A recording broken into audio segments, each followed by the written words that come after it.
You mentioned golden handcuffs earlier. Yes. It's the alluring but hidden security to keep you working.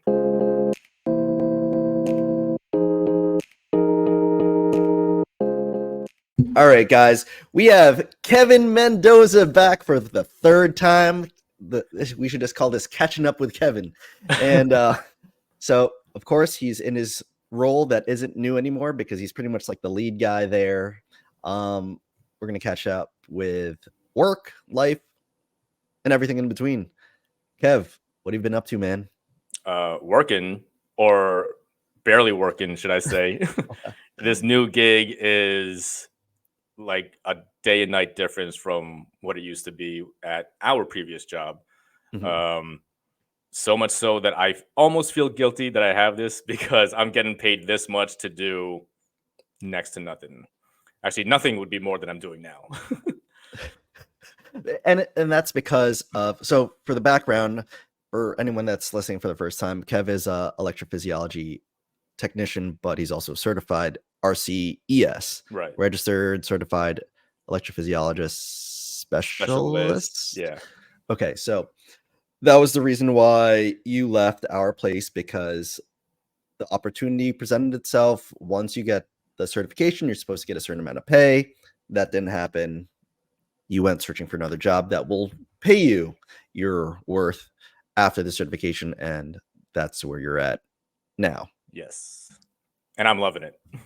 There you go, because it really just it really painted the whole picture for me of how mistreated I was, previously, and I compare that to where I am now. I'm like, oh, this is what it was supposed to be there, but because of the mistreatment and they did not give me the raise that was deserved, I was like, okay, peace out, let me get mine. And now I'm doing amazing.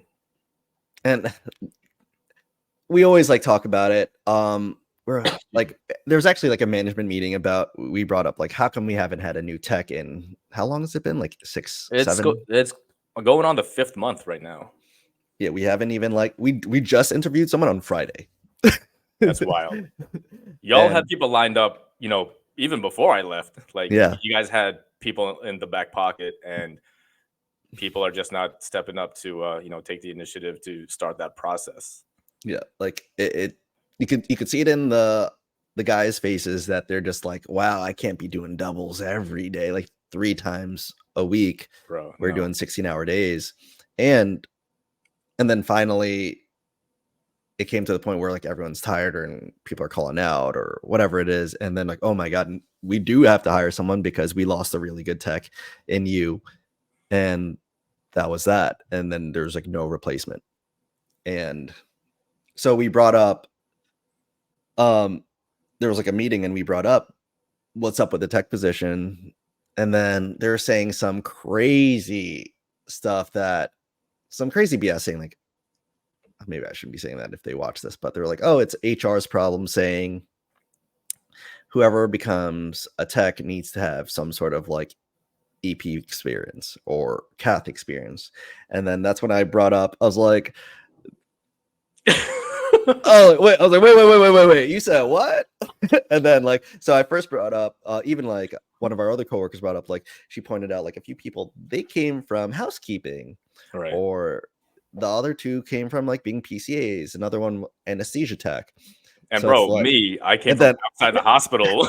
And then I brought up, I was like, Kevin, the only one that passed the RCES, the dude came in from the street. The dude literally walked in and became one of our best ones, the only one that got certified, and now he's leading the charge at the other hospital. So it's what do you mean? Wild. We need someone like that when we can just train everyone up. And then of course it comes down to the personality. Your personality is okay, I want to learn and I want to be really good at it. And then you can't train that. They could only train to a certain point to know how to do the procedures. And if they want to become the best at it, that's on them. Yeah, that's fair. Because taking me for example, coming in from a background with zero hospital experience at all. Mhm. Well, also the necessity was there, but I wanted to learn EP well enough so that way I was good enough at it. So that way I wouldn't be dreading to go to work every day. Because if you're going to work every day not knowing what you're doing, you're dreading that you're gonna fuck up, right? Yeah. So like I just wanted to get good enough where it like everything was a breeze, everything was routine. Like I just show up, do what I gotta do, and I get paid. Like that's the routine that I wanted, and that's how good I had to get. But I agree, the the attitude or the motivation to want to learn this field needs to be there. Oh, 100%, because it's so specialized too. And then, like, I feel like a lot of people don't understand the how closely we work with these high level doctors, and they expect me to be at a certain level of competency, Yeah. where if I was to compare it to like anywhere else, you're not really working directly with doctors. You're just Yeah. doing tasks and you gotta keep it moving kind of thing. But you're expected to be high level throughout the whole way. Right. The relationship between doctors and the staff is very intimate because you are in their face during the procedure. Like I'm scrubbed in, I'm like 2 feet Staring into away. their Yeah, eyes. seriously, I'm 2 feet away from the attending and passing up instruments and stuff. And like, what I do on my end will like it directly impacts the flow of the case. So Mhm. yeah, we need to be on our game um for like these types of procedures. And now going into where you're at now, I hear good things that like you're not doing as much because that's the specific role. And then I was even told by some nurses, like, sometimes it looks like you're bored there. uh yes and no. I do like when it comes to the physicality of it, I Mhm. do very little. Like, you know how you joke around saying that you do nothing at work? Um, if you could reduce that level by like 100, that's what I'm doing at work. Just because the way that they set up everything over there, it just makes so much sense that Mhm. the convenience of setting up the room and like pulling everything together for the case, it it just makes it look like that I'm not doing much because things are an arm's reach away versus like Mhm. before the room setup was a little bit more complex because equipment was not where it wasn't in the most convenient place. Like, you would have to run around the entire lab, all three rooms, like 6 times before you gather everything that you needed. But That's true. everything for one case it's stocked in each room. So you never have to leave the room. Dang. So And is then that like because they have a specific EP lab, like it's not being shared with cath lab or something like that? yeah, so like we have our own storage. We have our own like stock room that's like in the hallway.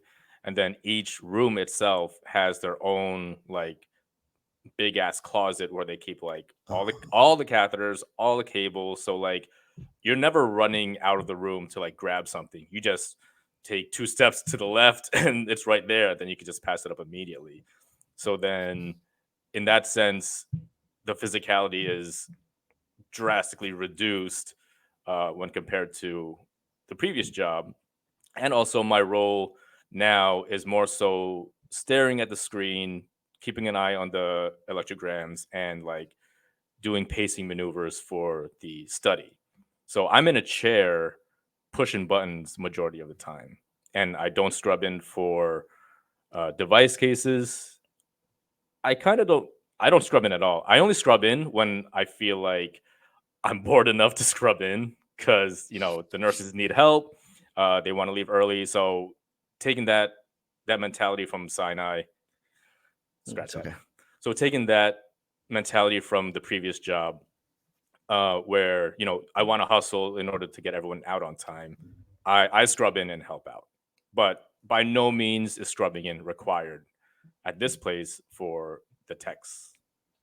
That's awesome. So with what you're doing now, how's the work-life balance? Much better. I would say night and day difference. Before, I was unable to really take care of myself because I was so burnt out doing, a bunch of doubles. My sleep was lacking big time. I had no time to like go to the gym. I had no time to like do proper grocery shopping if I wanted to. Because during the weekend, I would just like try to recover as much as I wanted to. But like now during the week, 3 o'clock, I'm out the door every day. No questions asked. Like, okay, can you say no? I'm gone. So then I have enough time to like prep healthier foods for myself, so that way, I feel better. I'm able to go to the gym. I'm able to relax and wind down from the day, not stressing myself out to wake up super early after a shift to do another double or something like that. So much better work life balance. I feel amazing. I even have like this little ring that keeps track of. Have you heard of the Aura ring? Yeah, the Aura ring. Yeah. Yeah. So I've been wearing this now, and I've been able to track like my sleep patterns and like how my overall health is, and it's giving me pretty damn good scores. Had I had this ring previously at the other job, It's like, is this dude dead? bro, like the ring would tell me, you need to just dig yourself a grave right now. I think that's crazy because you already know our field is moving very fast now with like PFA. Yeah, we're doing a bunch. If so, yeah, we're doing a lot. I hear. Yeah. So like all 3 rooms are going and everyone's doing at least 4 cases each. So it's just insane. And then obviously there's the people that still got to do their devices afterwards. So you don't even know what time those are finishing. So you could only imagine on the burnout where certain people are just like, what am I doing here still? Yeah. And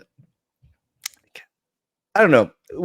You get brought up a lot where it's like, dang, how come we're stuck here kind of thing. Oh, shoot. From my guys. Yeah, because a lot of them are very bright, but is it like Yeah. a golden handcuff thing where it's like I do know for some people it comes down to the insurance and certain things that are beneficial for their kids, but Yeah. that's where I start wondering if that really should be the factor to not take a Pursue anything else. Yeah. pursue like what you're doing, at least to try it out, because like what is there, like you got like 6 months to come back or something. But also you could also probably think that certain people in the hiring departments might be petty if you did leave, Yeah. so that's what I always wonder. But let's talk about everything outside of work, because no one needs to know that. Everyone knows that you're doing really well. This is true. And what have you been up to? Anything outside? I've been back in the gym, so I really want to get my training back up, get my numbers up in order to compete again. I feel like that's just a fun goal for the year, especially if you and some other people are down to compete with me. Oh yeah. Um, I've been researching also on like just other side hustles or just other ways that I could potentially earn more money down the line. Because as cushy as this gig is, um, if I were to make any major moves with my personal finances in the near future or even distant future, things have to change at some point. So just starting to think ahead. Traveling is always an option. A bunch of the travelers at my job are like, Kev, you should just do travel. Like, you have the experience. You're good now. Like, I'll hook you up with my travel agency. Like, and let's, you could be making a lot of money like now. And I was like, Yeah, I do want to like bump up my resume with a little bit more experience, just for safety, or I just feel like that's the right thing to do. Because a resume that has a young, um, I guess, age, because I've only been in the Okay. hospitals for like, well, this is my third year, so I don't know how much experience or how much weight that type of experience would carry into like applying for other roles. I just feel like I got lucky with this one, but I also qualified for it because of my certification. Did they kind of tell you how much experience that they have? Yeah, so they one of them is actually a nurse. Oh, Yeah, so he's full blown RN, but he's worked in EP labs as a nurse, but he found this listing for a tech job, and I guess he just wanted to step away from nursing for a bit, and you know, after finding out how good it is as a tech over there, he was like, "All right, I'll stay here for a little while longer as a tech." So oh, he's not wow. he's not technically using his nursing degree. I guess he used it as leverage to get in as a tech. For example, on paper, he doesn't have RCES like I do, but he has nursing EP experience. So then that's how Ah, he was able to get in. But that's like I guess the only way he's using his nursing license. But other than that, if he's doing what I'm doing and I don't have a nursing license, he's not using his nursing license. And then there was another traveler, and he's been a traveler for I think the past 10 years. 10 Uh, years. I didn't even know, like, wow. well, not at this location, but But like, yeah, uh, I didn't even know like traveling was even a thing until like COVID started happening. oh, fair, yeah, yeah. Like I guess it wasn't as prevalent back then, Hmm. or even before then. But how he got into EP was because he has his RT, his That's the radiology oh wait. technician Oh. certification. So as you know, in EP we use a lot of fluoro. I guess that was his foot in the door. And again, after finding out how good it is over here, like he stuck it out. I technically I pushed. guess he hasn't seen how what the X-ray guys do at our EP lab. Or probably just as cushy as it is at my place. Um, so yeah, traveling has been on my mind for a bit. Um, but to answer your question, because they had the experience to get into traveling, Mhm. um, that's what I think I would need more of to break into that part of the industry. I wonder because I for nursing, I've when I interviewed a lot of travel nurses, a lot of them said they only needed 1 year of experience to start doing travel nursing. But Hmm. I wonder if that's because, for nurses, you could always find a travel gig for, like, basic Mm, med surg nursing, mhm. like, but because you're so specialized, I wonder if you even need like the extra year or so, Right. or maybe just wait till you hit a year at where you're at now, Yeah, just so yeah. you have the two biggest like medical centers under Right, under under your my name, belt, yeah. and then you're like, all right, now I could literally go anywhere, and I'm pretty sure you've seen workload be ridiculous at where you used to work, so Mhm. you could be used to that, and you've also seen where you're at now, and that'd be awesome if you could find another one like that, as long as they're paying you that Yeah, amazing rate. right. Um, yeah, like having the 2 biggest hospitals for EP under my name, I guess that's what I would wanna have. So, Mhm. for example, if I dip into traveling now, um, and for whatever reason it didn't work out as a Yeah. traveler, I don't have that experience under my belt to back me up should I need to go for a full-time position again. I'm assuming. I have no idea, but or it could be enough. But at least having a solid year or two, maybe just 1 year, I think that would be sufficient to really bump up the resume and be like, oh, he was at these 2 hospitals for a good amount of time. He's got Mhm. experience. He knows what he's doing. Did you already get like the phone numbers from like the recruiter or whatever just to like get a feeler? I haven't. I mean, my travelers have always been saying like, "Oh yeah, Kev, like when you're ready, let me know." And I'm like, I always tell them, "Oh, let me just wait till I learn a little bit more. Let me finish out this year, and then we'll talk." Do you need to learn more, or do you feel like No, I don't need to learn you've more. tapped it? I feel like, I mean, I could learn more just to get into the real nitty gritty stuff of the field. Like I could probably learn more and develop an understanding of how to read electrograms to like attending level. Mm, I don't need to by any means, but I feel like again going back to like how good do you want to be to make the job easy. Uh, I guess that would definitely help if I were to do traveling. Then I could go anywhere and like know right away like this is what we're doing, and have that same feel of routine and mundaneness, no and matter still get, where you go. yeah, exactly, no matter where I go, and then get paid. Yeah, because if you're at that highest level, everything is going to be easy. Yeah, exactly. Because you know how stressful it is. Well, I don't know. It's been a while since you had to switch jobs, which Yeah. is a good thing. Um, but it's stressful and annoying to have to learn something every time you go somewhere. But I guess for me, it was a specific case because I went from knowing absolutely nothing coming into our workplace.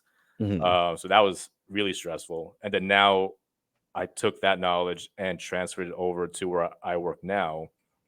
So the amount of new material that I had to learn is reduced.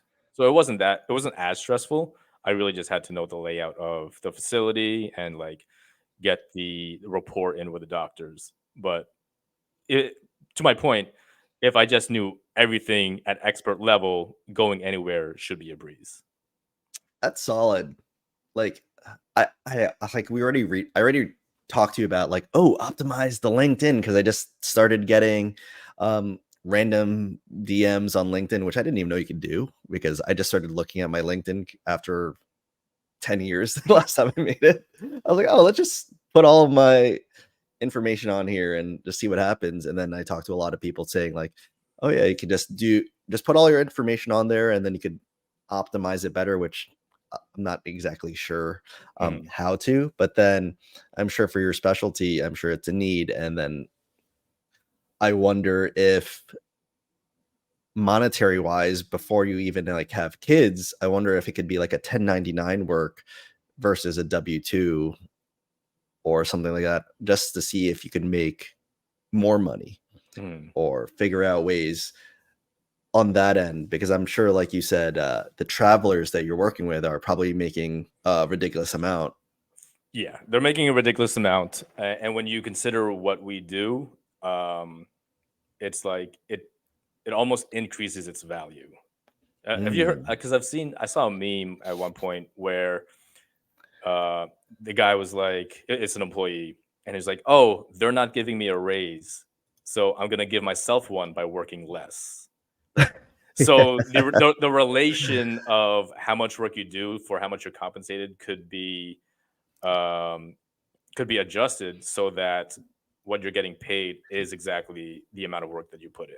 No, I definitely understand that because I talk about it with like the other nurses in the lab that we used to work at, is that like once you get into the routine and understanding everything that we're doing, it becomes so easy to the point where if you since we're a union hospital where you feel bad for right next door is the ICU knowing that they're getting shitted on. Yeah, And then I'm over here like laughing the whole time, but we're getting paid the same. right.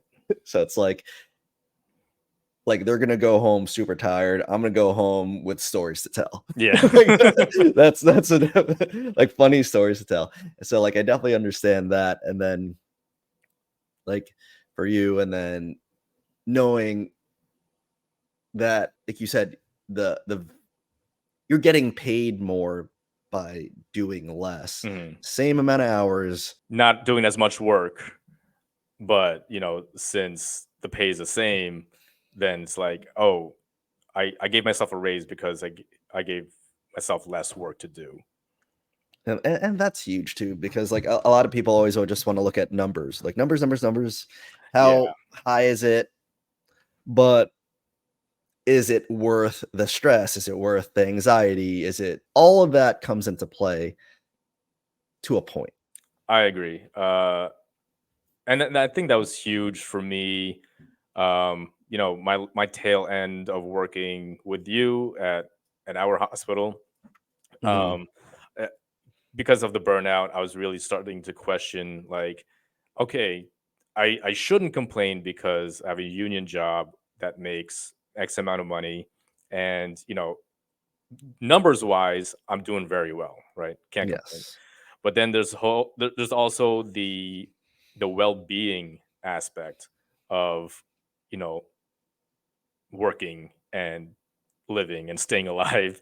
Like, are you killing yourself just to meet those numbers? And I feel Right. like before I was, and what was it getting me? It was not giving me a life that I wanted to live, because I was living to work, right? I was scheduling Mhm. my time at home to optimize my preparedness to work a double, right? Or to, like, commute at a certain time so that way I could fulfill the needs of work. But that's not what I wanted to do. I wanted to have work life balance to the point where I show up, I leave at a regular time, and then I enjoy, recover, rest the rest of my time, versus, like, killing myself to go to work the next day. And that's interesting. So even though you went over all that, are you now closer to living that life that you Oh, want to live? 1000%. Yeah. Yeah. Not only And because is the pay higher, but the work life balance is definitely there, because the amount of stress is pretty much non-existent. This thing also measures stress levels. And, like, I sometimes compare it with my girl, who works um in OR, and, like, Mhm. they're scrubbed in with attendings, and uh that's stressful, just being face to face with doctors. And Of then course. it's also a nursing job, so you're face to face with patients a lot more. You're running around a lot more, pushing meds, stuff like this, stuff that I don't know how to do. Mhm. Um, so I can imagine the stress levels of that type of work. But then when we look at the graphs, the stress charts of the ring, like, hers is like spiking like every hour, and then Oh, wow. mine's like low majority of the day, and then it only spikes at lunch because I'm like excited to go eat. But it's not Ooh. yeah, exactly. It's not like emotional stress. It's just like, oh, like, it's excitement stress. So, like, I get to go, like, oh, I get to leave the room to go eat something. So, but it's just really interesting that um the difference in just how much stress you have throughout the day, uh, how that makes you feel. Like, Mm. you just feel better the less stressed you are, which obviously is the goal. And that's huge. And then going into what you're talking about too, trying to figure out other ways to make extra income if you wanted to make bigger moves. What things have you been looking into? Work from home stuff, because I have Oh. so much time after work to do something. For a time, I felt like, oh, this is such a waste of time. Like, I could be making more money. Mhm. Um, but at the same time, like, I also wanted to use the free time, for what I intended it for, which was to not work and, like, rest, recover, and enjoy. But things that I was looking up were what was it? Transcribing. So Okay. you know, you will receive files from anywhere. It could be like um court trials, it could be like dispositions of some kind, it could be like um police body cam stuff, anything, any recording that they send you, you just have to listen and then type it out. And then if your turnaround time is good, then you get a higher payout. So I thought that would be something easy enough to do, mindless enough to do at home to earn a little bit more income. uh, but then I considered how I'm not fast at typing. So that was out the window. Do they give you recordings? Well, I never tried it, but to test out. No. What I'm I sure there's an AI tool where you can just like upload that file. I just wonder on like what kind of like rules and regulations would go around Yeah, I'm uploading I'm it. I'm sure there's a way that you could use AI to listen in on the recording to like have it type out for you. But yeah, I don't know what the rules would be to like for that, and like Yeah. how they would pay you for that, if at all.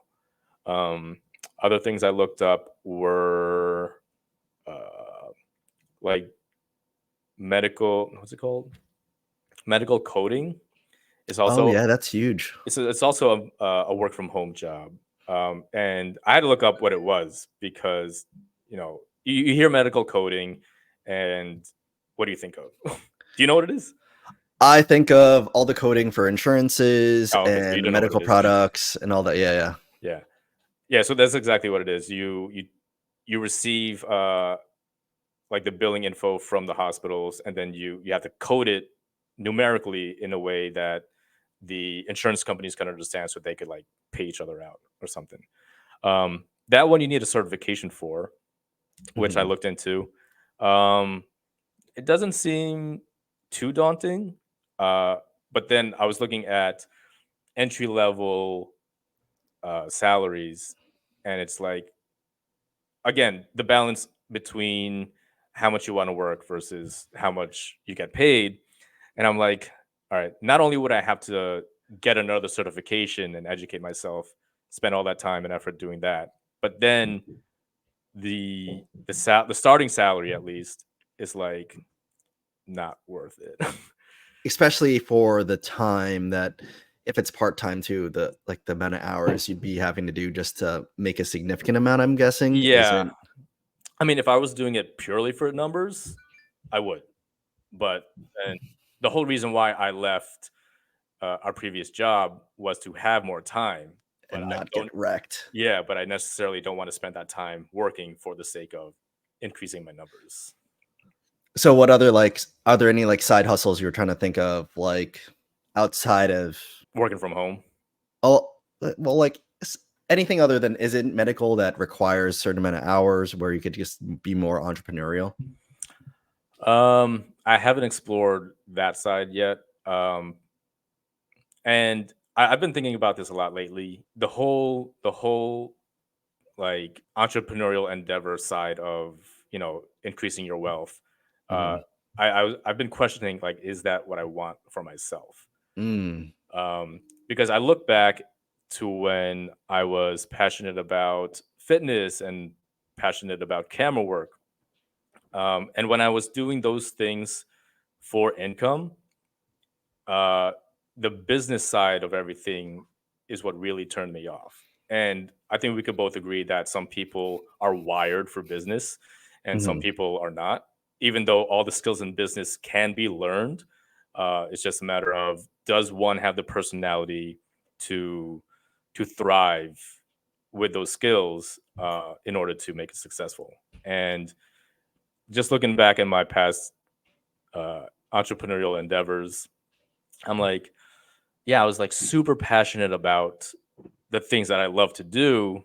But then when it came to like the transaction work, or like, the taxes, or like the hunting for gigs, I'm like, Mhm.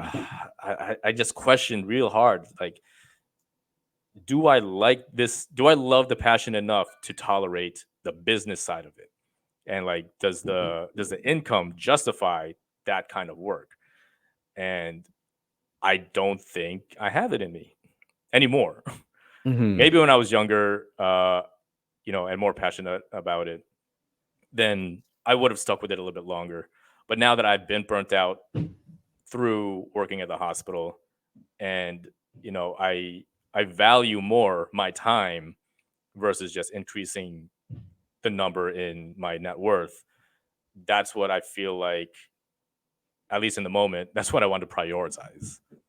No, no, that's huge. And it's super interesting because I like how you brought up that as much as say social media would pretty much say you always have to focus on your net worth and keep bringing it up, but of course there's stresses that come with it, Mhm. and you seeing just stressing out just to work more hours just to get paid a certain amount, and then seeing where you are now kind of brings you back down to life, that bring you back down to normalcy, where it's like maybe that's not what I need to chase.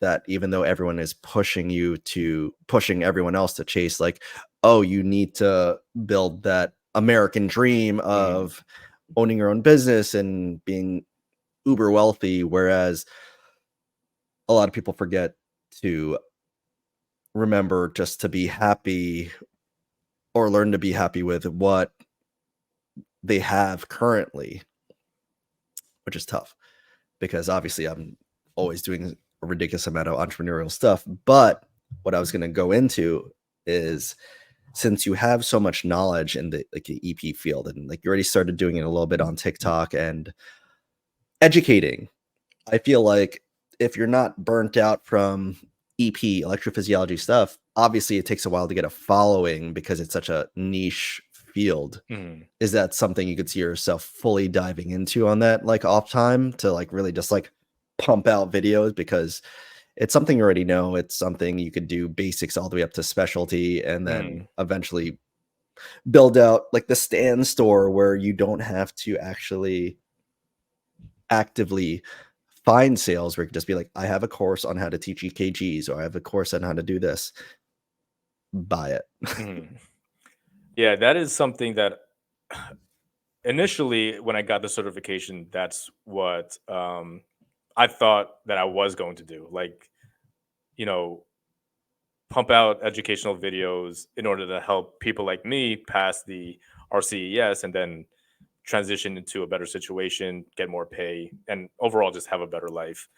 Um, I guess my hesitancy in starting that was, I guess, um, the sense of imposter syndrome, because I wouldn't want to, I guess, be called out by an attending who sees my YouTube videos and to be like, "Oh, no, that's wrong. It's actually this, da da da." And I'm like, should I really care about that anyway?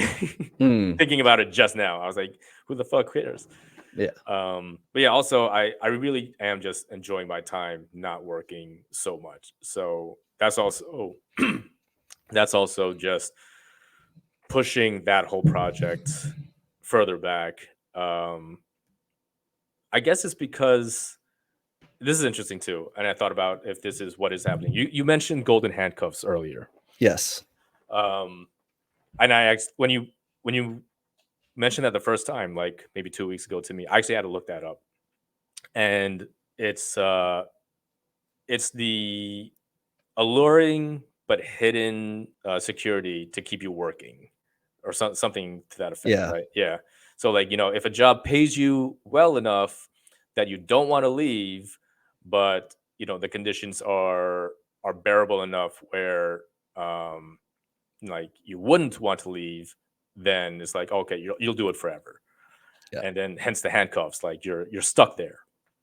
um and when you mentioned it to me a few weeks ago, I was like, oh shit, that is actually what is happening, because this job is so good, it is so well paying, the stress level is like next to nothing. This is the first time I actually considered like, oh, I could retire here, because I mean, most people would want the race to save up for retirement because they don't want to deal with the stressors of their current job. I've maneuvered myself into a job where the stressors are next to zero, and it's like, okay, if all I have to do is come here a few hours a day and get paid sustainable income to support the lifestyle that I want, then is there something to run away from? Is there a race to get out if it is comfortable? So hence the handcuffs. Like, am I stuck here now because it is so comfortable? And that's something I really have to consider going forward. But then that's why I also want to at least plant the seeds of like doing travel, just so I do have a way out if ever the time comes. And like, that's a great point, because I'd be a hypocrite if I said I'm not complacent, because where I'm at now, you already saw what I've been doing for a while. And in the beginning, when I first started in the EP lab, it was tough for me. There was toxic nurses, toxic techs. The doctors were way worse then. And I didn't know much about anything that was going on. So it took a few years for me to figure it out and weave my way through to where I'm at now, where I'm comfortable. But now I'm so comfortable where I'm at, where it's like the constant raises every year because of the union. We have really good health benefits. There's unlimited OT if I needed it. So golden handcuffs, knowing that you're always going to consistently get paid a good amount. I'm usually always going to have the same assignment going out. And then it's going to be like, so that already eliminates the biggest stressors of money and anxiety of where am I? What am I doing? And then just for me, maybe it's like, I just talked with someone right before you, the change in mindset to not necessarily chase more money, but wanting to increase my income came from the responsibility of kids, not the mortgage, not marriage. It was kids for me. Once my daughter was born, I was like, oh, dang, my income can be enough, because obviously my parents were nurses, but am I really stepping up to be better than my parents, knowing that I know I shouldn't even be thinking this way, knowing that they came from like a third world country in the Philippines and working as nurses. So it's okay where I'm at, but me being able to have the opportunities here and not take advantage of trying to find my like own American dream of being better instead of just being okay with what my parents' dream was for us. So like, that's where I started becoming more thoughtful of increasing income, trying to figure out side hustles, but also understanding that it's okay to be like every other Filipino out there and just work in the hospital till you're 65. Yeah. Which is fine, but also for like side hustle purposes. Like, that's why like I do this.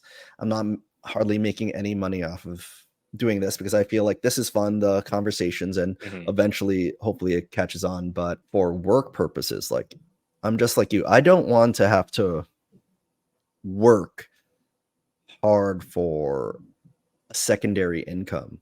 I want to try to figure out something where I'm more passionate about, have more fun doing, and that leads me to I'm trying out this new side hustle, which I think you probably would qualify for it too, is like Amazon reviews. And it's not like, I'll make a video on it, which is pretty lucrative from what I'm seeing. Obviously, everyone on YouTube is probably always showing their highlight reel or whatever, making $100 a day, which equals out to like $3,000 a month, which Mhm. is insane. Yeah, that's someone's salary right there. Yeah, which is insane to like even think about. But from what I'm seeing, as it's not the affiliate link, it's something I didn't even know about till like maybe like a month ago. Yeah, like a month ago. Where pretty much everything you see behind me is from Amazon. Everything probably in your apartment, like 90% of it is from Amazon. Facts. Where you just have to apply for the Amazon influencer thing on Amazon. Mhm. And as long as you have an active social media account that gets some sort of engagement, they approve you. And then you have to put up 3 reviews to get approved by an actual person from Amazon to make sure you are who you say you are and Mm. kind of thing like that. And the way they pay you is that if your video, because if you like go to any product on Amazon, right, you'll see, if you scroll up and down, you'll see like a carousel of videos. Right. And if someone watches your review and then ends up buying it, that product, you get a commission off of it, even though there is no link to your thing. As long as they watched your review, you'll get some sort of commission for them buying it. And apparently that's what a lot of people have been doing and making a significant income from it. And so I'm going to try it out. And like, what is it to me to put out 1-minute videos of if I like something? Yeah. And like we were just talking about, everything around us is probably from Amazon, on Amazon. And if it works out, it works out. If not, It costs very little of your time. And I was already buying something anyway. Exactly, yeah. Yeah, so I guess that's what I would want if I were to do anything side hustly, Mhm. is the passivity of it. If I have to input like low, I guess low cost time and effort into the potential of making something, then like I'm more inclined to do it. But Yeah. like I was saying before, like those side hustles, the work from home side hustles was like that requires my physical presence and my time to like to transcribe or to do anything. To get a certification. Yeah, like that's way too much work for me. For some people, again, Yeah, they might have the capacity for it, but like I thought about that too. I was like, what could I do? And then I was like, I don't know, the world works weird. I was never even looking up Amazon influencer or whatever thing, and then it started popping up, and I was like, oh, let me just watch it while I'm washing dishes. And then once it started happening, I was like, is that all you have to do? Mhm. I was like, I'm already buying this stuff, and if I'm keeping it, that means I liked it. And then I'm like looking up what people are saying on how to do the review. It's like 1 minute long of being like, I really like this water bottle. It says thermoflask. It comes with a little thing like here, we could spin it all down so no water could come out. Comes a little thing like this, so you could hold it, and it's like dishwasher friendly. I like it.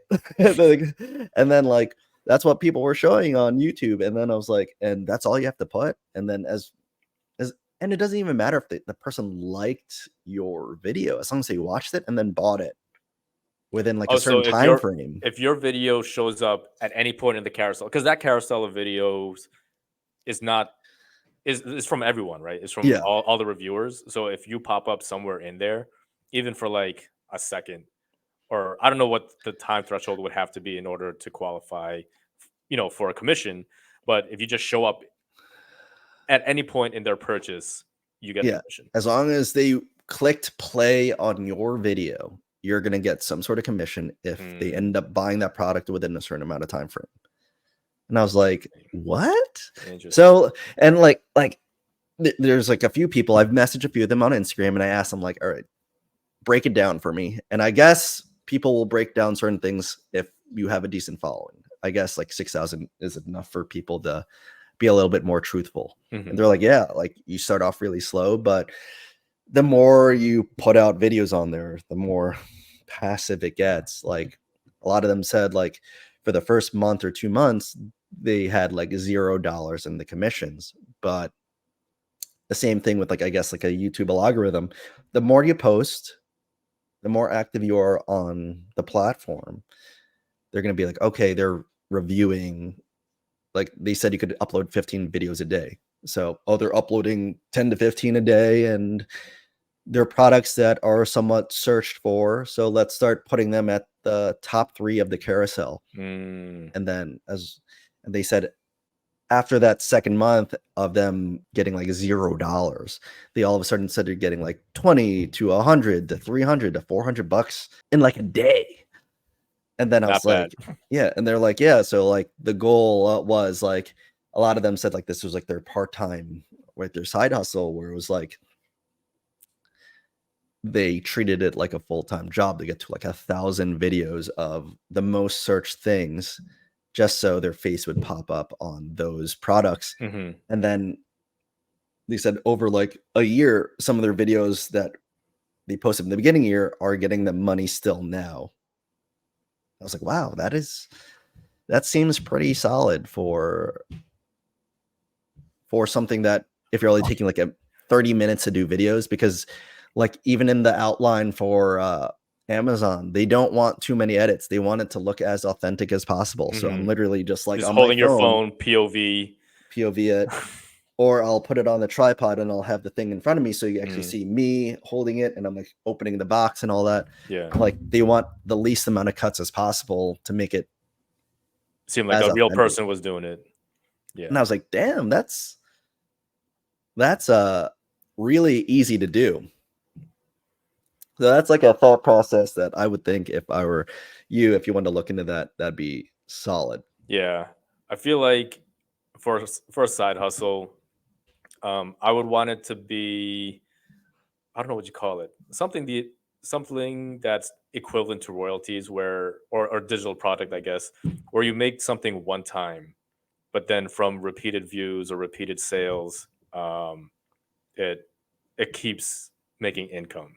So like, for example, when you mentioned or suggested to me that I make a course on EP, I make it one time, but it sells over and over again over the course of a year, and then it adds up to something. So like with your Amazon review thing, you make a 1-minute video and you post it, and then like, as long as people are watching it 5 years from now, that 1 minute of work has paid like 1,000 times, 1,000 times its value.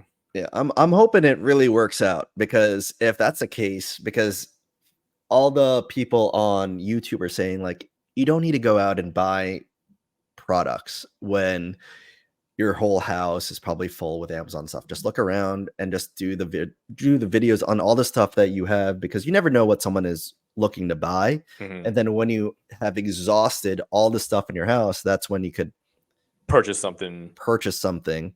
And they said usually by that time you probably already have like 200, 300, 400 things already reviewed. And they said by that time there's going to be Amazon stores that are going to email you asking you to review their products.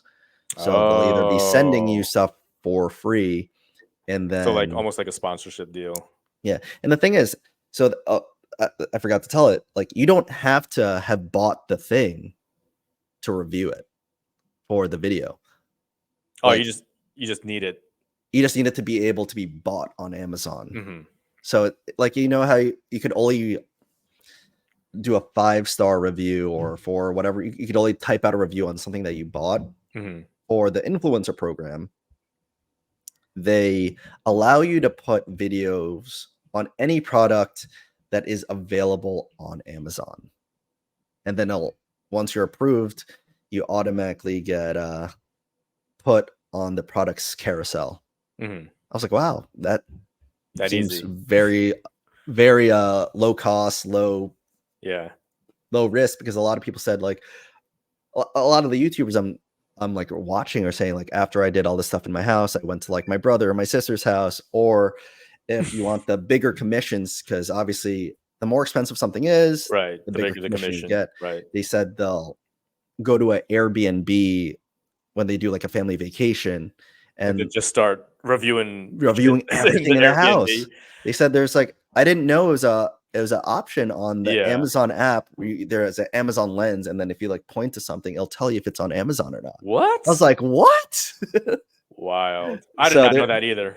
So that's what they said. Like you just do that, and then you could point to something, and then so a lot of people have been going to like Airbnbs or any kind of place where there might be home decor or someone's patio, and they'll look at it and be like, they'll just start reviewing it right there, and then It takes seconds. it takes seconds. It's like, Yeah. oh, just give me a second, the bed frame, light, something like that, and then all of a sudden, that's now on your it's called the storefront, your channel, pretty much, and then you could potentially be making money of that in like a day or a few weeks, a few months from now. That's really interesting and eye-opening. So I actually opened up a TikTok shop in order to become a TikTok affiliate, so that way I could post linked products in my posts. And then everyone on TikTok was saying like, "Oh, like you're sleeping on this if you don't do it because the algorithm will take care of your videos." Because it was suggested that a video with an affiliate link will get pushed out more for the purpose of TikTok making money, the seller making money, and then me making money. So I tried it out. I went through the whole process of like, setting up the shop and like putting all my tax info for the, for the affiliate links and all this. And granted, I didn't try for too long. But I thought that the barrier of entry was low enough where, like, why not? Why not try it? So yeah, so it took me 15 minutes to set up the shop and all that, and then I probably put out maybe 5 videos of like the protein that I take, the lav mic that I use, and like some other random shit that was also available on TikTok Shop. And what I what I found out in my very short time of doing it was that the algorithm doesn't take care of your videos as most TikTok People most said, yeah, as much as they said.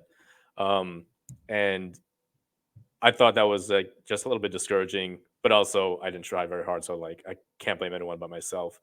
But to make my point, at least with the Amazon review thing, um, it's it seems more, I guess, it has more freedom, um, depending on your start point, because everyone has Amazon products guaranteed in their house. Like I'm pretty much sure of that. So with TikTok Shop, you could only set an affiliate link on items that are in TikTok Shop. So if I have a bunch of items that I want to review but have no link for it because it's not available in the shop, then it's like it's a dead product for TikTok. But for Amazon, like you said, everything. man, you look anywhere in my apartment, it's an Amazon product. So I could set up review. It's not even review links, but review videos, uh, and max out my videos within a day. 15 per day. Yeah, 15 I, per day. I would have content for months. If I max out the 15 videos per day, and like, that alone, I think would, I guess, increase the probability for someone landing on a video. Because for TikTok, if it is algorithm dependent and the algorithm's not in your favor, your videos are dead. Dang. But like if I have so many Amazon products already, a 30-second video here or there, like I just have more chances to Hit. to hit, yeah. Because I'm not at the mercy of the limitation of what's on TikTok Shop. And that's a thing that like I find it so easy to, like, I keep telling myself I'm gonna give it like a month or 2 or 3 months, but to be honest, I'm gonna be doing reviews anyway. So it's like I'm gonna keep buying things, I mean, from Amazon anyway. So as long as I'm buying it, I might as well make a review on it and just put it up there. And if I bought it, there was a reason why I bought it. I'm sure that means someone else is probably looking for it. So I feel like there's like a zero risk for it because why not? Where, like you said, like TikTok has certain reasons or certain things that you can't put on there and all that. And then it doesn't keep you on the app. Where Amazon, I'm probably on there just scrolling for no reason sometimes. Mhm. Be like, oh, I like what that. can I buy today? Yeah, so Just like window shopping. I think it's something worth looking into. I could definitely help you figure out. Like it took me like a week to get like fully approved. You'll get approved a yes or no right away for the influencer thing just because you have like 1,000 or 2,000 followers. But the thing where you get the commissions is where you upload 3 videos where you have to kind of like show your face and like the product, and you actually have to review it, kind of thing. Oh, so Like, it's 2 separate things that you have to qualify for: the yes, influencer and then the product review. yeah. The influencer, you could always the influencer gets you some sort of commission or whatever, but Is that the one where you could link to yeah, your it's kind okay. of like linked to your storefront or Oh, whatever. But to get like it's called on-site commissions, where mhm. they give you like a breakdown of that. If you do furniture or something, you get 10% commissions. If you do, I think makeup is also super high, but if you do like some sort of like baby toys, it's like 2% commissions or something like that. Mhm. So obviously people will go towards the bigger ones, but they just want you to put 3 videos out just so whenever that actual Amazon person comes to look at your videos, they'll be like, "Oh, that is Kevin. He's actually reviewing the product and he's tagging the right product. And let me look at his social media account, make sure he's active on there." Because that's what they want. They just want people that are active. Mhm. I guess that proves to them that they'll be active on Amazon too. And then Oh, fair. once Yeah. you're approved there, and then all of a sudden, that's when everyone says on YouTube, once you get approved, which it took me 5 to 7 days to get that part approved because of, I guess you just got to wait for the actual person to see it. And they said once you're approved there, you'll see like a congratulations thing once you open Amazon or email. Then all of a sudden, that's when you just start uploading like all the videos. They're like, make the 3 videos, upload those 3, but if you have the time, make as many as you can so they're backlogged, and then right when you're approved, just throw them all on there, and then hopefully something sticks Mhm. or something hits. And then if not, maybe someone will search for it later down the line, and Right. then at least it's on there. And Yeah. it's showing that you're throwing a million videos on there, and the algorithm on there should help you out. Like, Seems or passive enough. I'm just curious to know what the barrier of entry is for the qualification. dude, Like what? it's dumb low. Okay. Like there's been like a lot of people saying like as long as you're active on, because they want you to not necessarily link your Instagram or TikTok, but they put they make you put your link in there, and they just want to make sure you're posting Mm, and getting engagement. So you pretty much get a yes or no right away for the first part. It's just the second part that just takes a while. So I'm I pretty see. I sure see. you'll get approved right away. I see. Worth a So shot. I think that's worth a shot. And then Yeah. obviously you also bought my covered calls cash secured puts course, and then I could teach you all that as well, because I said the 3 people that bought it, I'll like do like a one-on-one with, Hmm. and like I need to do that with like 2 other people. But it is super easy. I know I kind of covered it a little bit with some of our coworkers, but we could Yeah. always go into that as well. You covered it with me like I don't know a year ago, and I had the gist of it, but like to see it in action so that I could do it myself, like that's what I would need to. That's where I need my handheld. Oh yeah, for sure. And we could do that at any time. Yeah. But this was a lot of fun, man. It's been already like an hour and 5 minutes. Again, if there's any advice that you want to give someone that is trying to figure their career out, what would you give? Um. Don't overwork yourself. It's not. It's never worth it. It's never worth it. I don't think. I don't know if I could be bought anymore. Just having worked what I've worked and gone through like the psychological and emotional trauma Mhm. from like that kind of facility, um, it's not worth the dollar amount that that they're gonna pay you. Dang. So take care of yourself first. Get educated in what you need to get educated in to move yourself out. Because what was that quote? I posted it on Instagram a while ago. I forgot what philosopher said it, but if you don't like where you are, move. You're not a tree. I like that. Yeah. So I didn't like where I was, so I dipped. And now look, thriving, living the dream, work-life balance, mad money, and now the freedom to do or to at least try out these side hustles. Yeah, man. Again, I appreciate you hanging out with me. You're definitely going to be on here again because it's already the third time. So we'll try Always to figure fun. out to do a 3-way thing with someone else, just so we can all just like laugh it up and just like talk trash. But thanks again, Kev. Of course. Thank you. All right, later, man. All right, I see you. Peace.